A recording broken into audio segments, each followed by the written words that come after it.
Currently, I'm working for the Boeing company in Oklahoma City as a mechanical engineer, and my job is more or less structural related. So a structural or liaison engineer would be my, I guess, correct job title.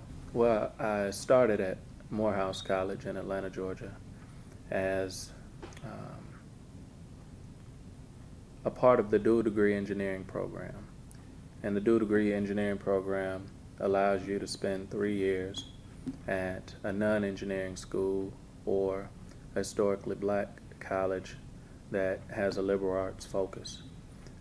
You spend 3 years there, you can major in any of the sciences or math, and after completing your 3 years, you go on to a major engineering institution. Georgia Tech is where the majority of the AUC students go. However, I knew that there was something that students have that go away from home that I knew I wanted to have, and therefore I didn't choose to go to Georgia Tech and instead push myself out of my comfort zone by going to the University of Michigan. Going to the University of Michigan, I studied mechanical engineering, and this obviously was not an easy transition when you go away from home for the first time, but at the same time it really allowed me to push myself to my limits, which is something you can't figure out unless you try it. The idea behind, I guess, majoring in engineering came from the idea that I've always enjoyed solving problems. I really enjoy cars and automotive. I guess motorcycles, anything that moves in that regard. So at the time, I really didn't understand how complex engineering was. I just knew that I enjoyed working on vehicles. And it was in the 10th grade that I actually had my first internship. I went to Cal State, which is basically California State University in Los Angeles, and had an opportunity to do an internship with Hughes, Space and Communications. And I worked and pretty much had a chance to see for the first time what it was like to work in an engineering environment and see the broad scope and the complexity that it involved. So I knew that I was going to have to work a lot harder than my high school was challenging me in order to meet the demands that it would require. My job, I deal with airplanes. That's what I deal with. Boeing, being an aerospace company, is comprised of both space as well as military and commercial. So I work on the defense side. And the plane program that I work on is the KC-135, which happens to be the refueling tanker. And the refueling tanker is used to allow jets to stay in air for 24 hours at a time. And basically my job is to ensure that any design issues that this plane has is addressed. All right. In other words, when a plane comes in for depot maintenance, which is basically their 5-year maintenance, just like you would have on a vehicle, it's our responsibility to go out and inspect the plane.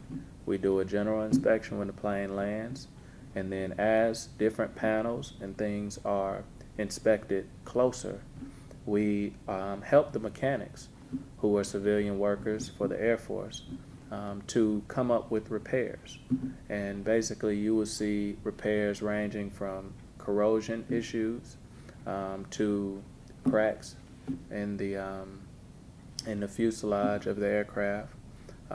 We may have an issue with the cargo door that we just need to find a way to address. The key aspect here is that these planes are sometimes 50 years old, and therefore it emphasizes how well the planes are built, but at the same time, many of these parts are not available.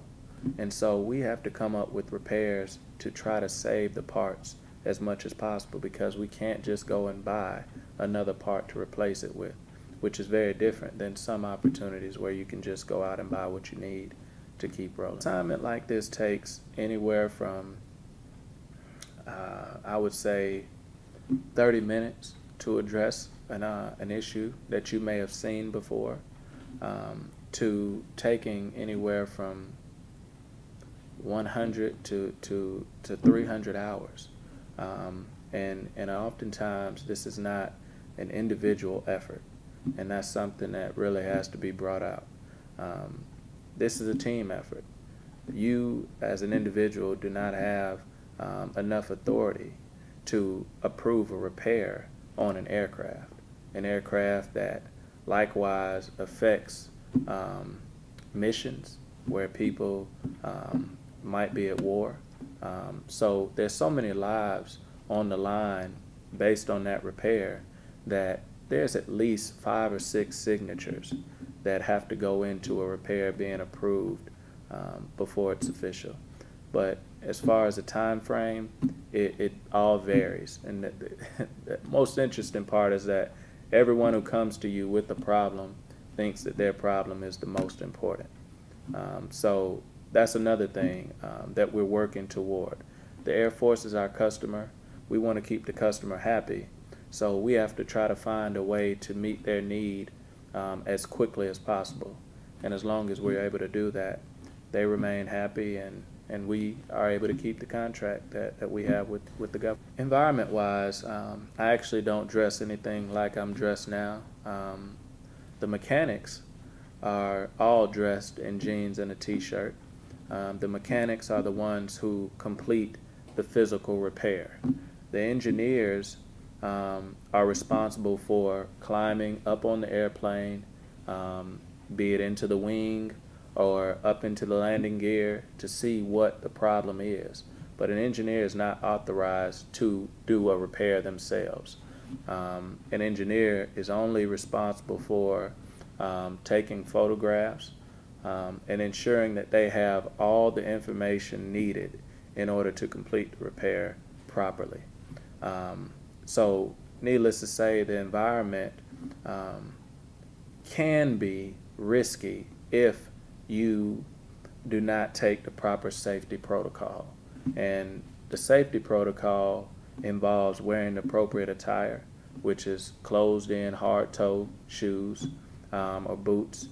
You have to ensure that you are not wearing any loose-fitting clothing, something that can get caught. If you go up on a plane, there's a particular harness that you wrap around your body, the same way you would if you were climbing or scaling a building, cleaning windows on a skyscraper. Those same type of harnesses are required if you're on a plane, to ensure that if you were to slip, that you'd be okay. And that's just a few of the safety procedures, but you can rest assured safety is the #1 aspect behind working on an aircraft. Does your job require you to travel? Traveling is certainly required. The best way to put it is that traveling is based on your particular job. My job is such that I'm an entry-level engineer. As an entry-level engineer, they're not going to send you on a lot of travel until you've developed a strong foundation at home. And so you can expect to spend anywhere from 2 to 5 years before they're going to send an entry-level engineer out into the field. And really, it's not that they don't want to send you into the field. It's just that it's a big challenge for the company to take an engineer who has limited experience and sort of throw them into the fire. Because what happens when you go into the field is that you're going into an environment where the customer who has one of your planes has a problem. And all the customer cares about is getting that problem fixed. And if getting that problem fixed means chewing you out, then they're going to do whatever it takes to ensure that that their problem becomes your problem. And so Boeing just wants to make sure that you have the background and the backbone that it takes to be able to stand up to the customer with confidence about what it is that you know. And oftentimes, being a younger employee or an engineer, it takes a little bit of time to develop or gain the respect of your peers. So travel comes with experience, I would say, compared to, say, a consulting job where you do immediate travel. Well, there's a large range of skills that you want to work on starting right now. You want to work on organizational skills. It's pivotal that you organize effectively and efficiently. One of the things that I learned actually taking the 7 Habits of Highly Effective People's course by Stephen Covey taught me that you want to try to keep everything that you have to do in one place. So if that's on your phone, then keep it on your phone. If that's writing everything down, then write it down, but keep it all in one notebook. If it's using Microsoft Outlook, then keep everything in Outlook. Because at the end of the day, the more time that you spend trying to look in different places is time that you could have been putting toward the efforts that you're trying to accomplish. Collaboration and teamwork, that's critical. That is the idea behind engineering. Nothing gets done without a team. So you have to develop the ability to work with others. There's always not going to be people that you enjoy necessarily working with, but you have to find a way to work with those persons. Communication skills are I don't want to say number one, but it's very important, to say the least. You have to be able to communicate what is on your mind. If you cannot communicate what is on your mind verbally as well as written, then you're going to have a major problem in terms of being able to get the job done. People are looking to hire people that they don't have to teach these fundamental aspects. Decision making is very important. Being confident about what you're doing. Analytical skills, being able to simply lay out a plan, think about the things that you're doing, and then be able to come up with the solution based on the facts. Part of analytical thinking is being able to make sure that you have all the facts, understanding the problem before you jump to a conclusion. You don't want to form any assumptions without having all the facts. Make sure that if you're looking to work for a particular company, that you learn the company. Talk to people who work for that company. Talk to people who do the things that you think you might be interested in. Developing relationships is almost an it's understated how important developing relationships and networking is. With the economic times that we've experienced over the past few years, the people that you see obtaining careers and jobs are the people who developed strong relationships. When you get an internship or when you're working in a related field that you think you might be interested in, don't just do a project. Spend the time getting to know the people in that job. It's far more than just coming up with an assignment or completing a project at the end of the summer. Because if you complete the project, oftentimes people don't even remember your name. And if they don't remember your name, you haven't done enough. So definitely develop relationships, and keep in mind that it's all about the customer. Okay, so it's not just about the customer in terms of what you need to accomplish, but it's also about meeting the company's needs. Okay? In other words, it's not about what you want. When you go to talk to someone about what you're trying to accomplish, ask them about what they need first before you share what it is that you want. Because all the company really cares about at the end of the day is how you can meet their needs. They don't really care about what you want. So that's just being as blunt and honest as possible. Salary range, in terms of engineer, it's going to vary based on which field that you're in. I'm a mechanical engineer. On average, mechanical engineers entry level probably start out, and it's all relative to where you go to work, okay? So let me first say this. If you start out, try to start out in a place where the cost of living is lower. The reason being is that you simply have not established yourself enough to have a high enough salary to support a comfortable lifestyle. So, for instance, if you start out as a mechanical engineer, entry level, making approximately $50,000, which is very realistic, that $50,000 will go further if you live in a place like Oklahoma or Texas. Oklahoma City, Oklahoma is where I work. So $50,000 is a very comfortable life. But if you go and work for that same $50,000 on the West Coast, in California or Washington or in New York or Chicago, any major city, then that $50,000 will be a lot shorter. It will feel like you're only making $30,000 or even $20,000.